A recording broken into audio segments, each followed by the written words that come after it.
when I think about dancehall music, I think about Vybz Kartel. Lock it up on the dumper truck, turn round for the love start up.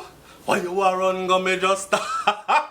Yo, he is the full embodiment of dancehall music. I'm not saying he's the only one that is the full embodiment of. Big up to Bounty Killer, the 5-star general, the real general. But I'm saying, that's what I think about, right? And the reason why Vybz Kartel come to mind is because I think about also the political persecution that he has gone through because of his genre of music that he has chosen to dwell in and make his living through. With his whole persona and everything, you know, Cake Soap Jackson and all this kind of thing going. Anyway, former Jamaica Prime Minister says, I don't like dancehall. And he comes out and says it outright. I don't like dancehall. This was taken from SouFLoTV.com. Big up to my St. Lucia people them. And for the people them who are from somewhere else, who are going to tell me, say, stay in your lane, boy. Talk about your country, your island, because that's where you come from. Don't talk about our place, boy. We're one Caribbean people. And furthermore, I don't really care what people have to say. Me do my thing. Yeah? So I'm telling you where this was taken from. Now this article, you're saying, which Prime Minister is this? Portia says she don't like dancehall? Or who said them not like dancehall? Well, former Prime Minister Edward Seaga.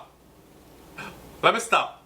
When I was growing up, them used to call Edward Seaga, them used to say Edward Sidihagya. Sidihagya. I also heard stories of, they also used to say Edward CIA Aga. The stories behind that part was that Michael Manley had a direction in which he wanted to take. If you know, yo, no one might be older than me and know a bit more than me about this part of what I'm going to dive into, because I don't really know that much except for what I was told, right? So I was told that Michael Manley at the time wanted to take Jamaica into a certain direction, which he saw in the long run would make Jamaica more independent and in better control of their resources and indebted to no one. But somebody put Edward Sidihagya, that's why they call him that, the Right Honorable Edward Seaga, was placed in there specifically for a certain purpose. I'm going to leave that right there. Moving right along, this is about him not liking dancehall and coming out and saying he don't like it. But there's more to this story, so I could talk about it. So former Prime Minister Edward Seaga had made public his distaste for modern dancehall music. Stick up in again, I'm also thinking about classism in Jamaica. Because we don't really have racism too much, you know, but we definitely have classism. I'm not the first to speak about it. Usain Bolt got on national television and spoke about it and told of his experience and so on and so forth. So, onward we go. No more stops here. Alright, so former Prime Minister Edward Seaga had made public his distaste for modern dancehall music, which he describes as lacking in substance. We beat for the love and I do it for the likes. Pum, pum, pum, pum, pum, pum, pum, pum, pum, pum. Big up to Chronics. In the reggae music, in the dancehall as well. It depends on what you're looking at for as substance. Anyway, he said, we seem to be searching, but fruitlessly. This is him describing dancehall music and how he feels about it. He said, as a run of all the different basic rhythms that we have developed, we have cooled off into dancehall. I am not going to say anything disparaging about that, except for that I don't like it. I am a man that when I think about music, I think melody, I think lyrics, I think rhythm. But I see them all together, packaged in one thing. And my basic concept is that if you can't whistle it, it is not music. He declared during a recent official reopening of Things Jamaican at Devon House in St. Andrew. So there was a reopening of Things Jamaican at Devon House in St. Andrew, and he was there giving a speech, and apparently took the opportunity to let it be known here that dancehall music is on his I don't like list, right? Now, people may look at Edward Seaga and say, what do you know about music though? Chuck, and him high-tighty upper society boy, we don't really expect him to give ghetto people thing no ratings anywhere, yeah? Alright, Seaga, who is credited with producing many Higgs and Wilson, in 1960, the first Jamaican hit record pressed on vinyl for commercial production, used the occasion to remind the audience of his formula for success, which has stood the test of time. Now, I'm going to go further and say, I don't know which song I'm talking about or they're talking about, but apparently this is a big badge to hold. This is a great crown to wear. This is some accolade of an accolade. To be credited with producing the first Jamaican hit record pressed on vinyl for commercial production, that's something to be proud of, right? And that's where his credit lies, which tells me that him know something about music, but I don't think him know about dancehall music, right? I had to recognize that where you begin is not where the concept, but with the material. And the material in music is the tunes. Lost me right there, I'm confused. The material is the folk music. And you heard some of it this evening being revived after such a long time. And the new version of Jamaican folk music, which I endorse. So I guess if him not endorse, I'm not going to go there, so stop talk. He was referring to a splendid rendition of Mento classics performed by the Rumbaka band, comprising, the people who wrote this article put compromising young men. Me not gonna read it, so I'm gonna correct them. Alright, it's comprising of young men from the Charlemont High School in St. Catherine. Their spot-on rendition of favorites such as Sly Mongoose, complemented by their flawless performance of the accompanying age-old dance moves and mastery of instruments, elicited strong applause. Now, I'm going to ask you this. In 2018 here, without going and looking up on social media or Google or whatever, do you know of Sly Mongoose? Leave it in the comment section. Let's move on. The elder statesman went on to explain that the key to success of the ska era was the bottom-up approach. Some man would have said, fire for that. No bottom-up approach. No, but seriously though. He went on to say that it was the bottom-up approach which he believed in is a template for development in other spheres of business. Once again, I turned my mind to get that music going at a different level, popular level, because not any and every Jamaican would be interested in the mental class of music, which the young men played here tonight. And the brand of Jamaican music that evolved, in which I played a part, has become not a sideline music, not a marginal music, but a mainstream popular music, and it has become that because it has melody in its rhythm, it has lyrics, and it had Bob Marley. Now, two things here for me. One, them never celebrate Bob Marley like that when Bob Marley was alive. So let's not be hypocritical and talk about it had Bob Marley. Alright? And for two, I do remember Bob trying to bring Edward Seaga and Manley together at that, he did at that peace concert where he was shot, or I think he was shot before or after, I forgot to do my research, but it was all that political stuff surrounding that back then. Right. Now, Bob wasn't given these kind of accolades when he was alive by these political entities, but conveniently now, he is. Anyway, Another thing I'm going to say is this bottom-up approach that he talks about, right? Let me read a little bit more before I go into that. Because in whatever you do, now I have to stop. I think he's a bit out of touch. I don't know one party today, with today's youth or today's grown people even, where mento or scat is played. Not one. And if you do, please tell me of the location, because I might go take it in. Alright?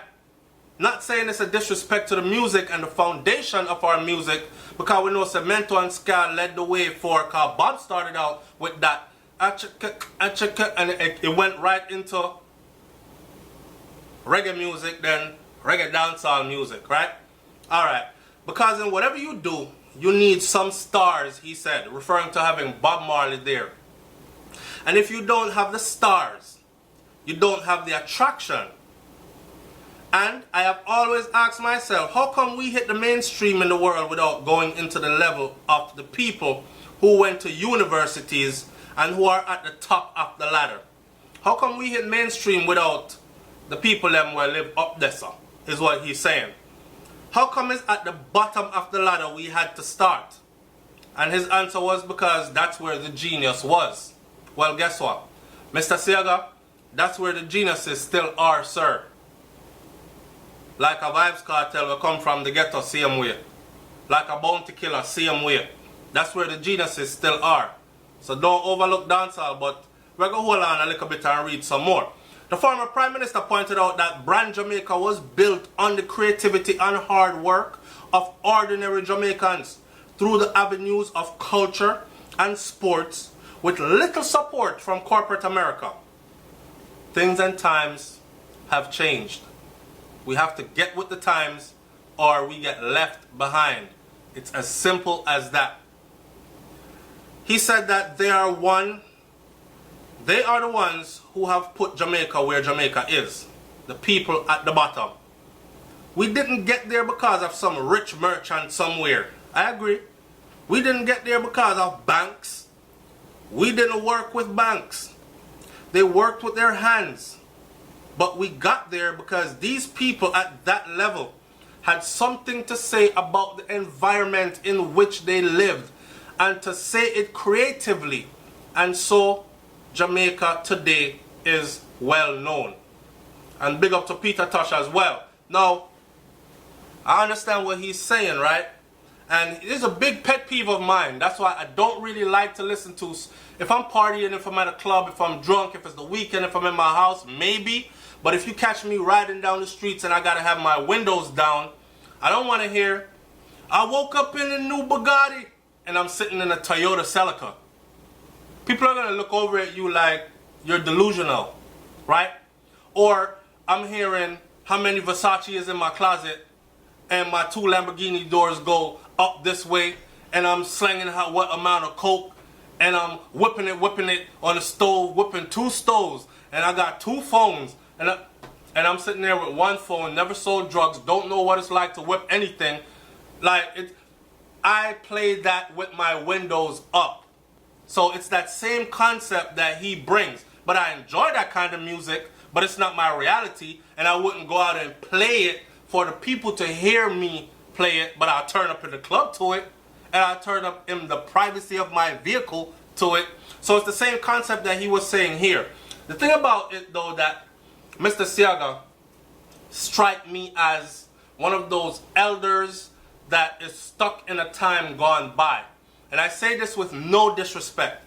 He's stuck in a time gone by, and those kind of people kind of wish that it was still their time and it was their day, and what they did was still popular today, so they could still get all the glory from a new generation off of work done from back then. And the truth of the matter is, everybody have them time under the sun, and at some point you're going to no longer be remembered. Either your work or something somewhere down the generations are going to have to really dig deep, or going to have to be reminded by someone, because you no longer stand out like you did back then. It's just how it is. I always have a thing about elders putting their foot down on younger generations. Like, it's our time. Your time has passed. Now, you're entitled to your opinion, and I respect the fact that you voiced it without any qualms publicly. Because, you know, some people, them hide behind things and them say, yeah, man, big up dancehall, and the dancehall people, them, and the thing are shot. And then they use their position of power politically to put on their suit and tie and go amongst their cronies, and every little bill that needs signing and every little law pass and every little, they make sure that those things happen. So every dance gets shut down, and whoever, if you go get these extra permits and pay these extra fees and fines, make it more difficult for the genre to be celebrated at home and for people to continue to eat from it and for it to develop and these kind of things. They make sure they stifle it behind the scenes, but in front of you, you would think they were riding with the genre. So big up to him for telling the truth. When people tell you who they are, people, you never get mad at them. You accept the fact that that's who they are and respect them for being man enough or woman enough to show you them true self. It's like a relationship with somebody, right? And then you find out that this person use you and them cheat on you or whatever. Thank them and move on. Well, thank you for showing me who you really are. Now I know that I need to move on, and this is not where I need to be. Don't see you in my future, and I have a bright future plan for myself in my head. So we cut ties right here, and if the tie was deep, I'll cry about it a little, but I'll get over it and I'll move on. Same thing for we. Big up Mr. Sega. Me hear what you say, brother. Boss man, big man, but I don't think today's generation really care if you like dancehall music or not. Even though on the political side of things, as I mentioned in the beginning of this, I can definitely see where the fight would be coming from, because people understand this, you know. Somebody like Mr. Sega, you know, people bow down to him, you know. This man holds a lot of weight, you know. So when he says, I don't like dancehall, I don't like this genre of music or what it has become or developed into. No, he didn't say he don't like the Killy Killy song them. Him saying he didn't say he didn't like the over sexualization of. Him just say him slap with the whole genre. I don't like dancehall, and that is why I quoted, we do it for the love, we not do it for the likes. Pam pa pa pam pa pa pam pa pa pa. And not everybody I gonna like we, but we irie. Go look pan Chronic song. It's a proper dancehall song. Yeah? So we have to pick out the thing and say, alright, I don't like the whole bunch of killing lyrics and something all the time. You can be more creative and come up with something else. What I do agree with him with, though, is this. Everybody born rich in them song. Everybody flossing. Nobody not singing anymore about working from the bottom up. Yeah? Nobody's not singing anymore about struggling and making it. I mean, I talk about not reggae music, because reggae music is just a struggle music more time. Even my own sister said she don't even listen to it no more, because every time she turn it on, she hear about how much she has struggled. And she's looking at people who've been in the industry and have made millions and built mansions off of this, and them still are sing about how much them are struggle. So it turns to them, it's like, to her, it's like they're exploiting and making money off the poor. You know what I'm saying? Leave it for some young youth who just come up out of the struggle, forgive us the rawness, because what they're doing is they're stifling out the next great young youth out of the ghetto, who is going to tell you now about something that's current. But we're stuck on listening to the elders talk about how them are struggling. When we know you're not struggling, because you've been in this for a minute, you don't even do stage shows no more. Your man shined up on the hill. The little young youth in the ghetto where still are wear him shoes till holding at the bottom. We want to hear from him today. Some current dancehall music today. Even reggae music today. So yeah, I do agree with Mr. Siaga on that part. That it needs to be that same bottom-up approach. Nowadays, everybody flossing, everybody a killer, everybody gangster. Everybody have nice car, everybody have jewelry and nice clothes, name brand clothes, and one whole heap of gyal suck off them, and them kind of something there. There's no more me poor, me struggling, but me I gonna make it kind of thing. And we frown when we hear that. Even. I'm gonna leave this one right here. Big up to the Right Honorable Edward Siagan for all your accomplishments over the years as well, sir. Right? And like I said before, no disrespect was intended in this video. This was purely for conversation's sake. So leave your comment in the comment section below. SouFLoTV, like, comment, share, subscribe. I'm out of here. Peace.